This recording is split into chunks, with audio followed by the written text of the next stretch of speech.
அறிவாலயத்தின் ஒவ்வொரு சங்களையும் பேப்போன்னு சொன்னால் அறிவாலயத்தை போய் இடிக்கிற வேலை இல்லை.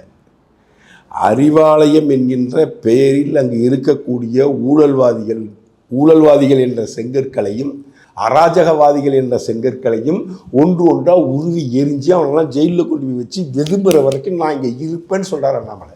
அறிவாலயத்தை எதிர்க்கக்கூடியவர்கள்லாம் ஜெயலலிதா அழிஞ்சு போயிட்டாங்களா? ஜெயலலிதா வச்சாங்கல்ல, வச்சு செஞ்சாங்களா? அவங்கள குற்றவாளி என்று அறிவிக்கப்பட்டு சிறைக்கு சென்று மீண்டு வந்து ஊழல் வழக்கு இருக்கும் பொழுதே 10 வருஷம் உங்களை வச்சு செஞ்சாங்க.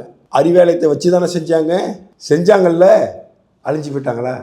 இயற்கையாக மரணம் அடைஞ்சிருக்காங்க, அவ்வளோதானே. அந்த மரணம் சேகர் பாபுக்கும் உண்டு, அந்த மரணம் எனக்கும் உண்டு, அந்த மரணம் அண்ணாமலைக்கும் உண்டு. பிறந்த அத்தனை பேரும் ஒரு நாள் மரணிப்பது நிச்சயம்.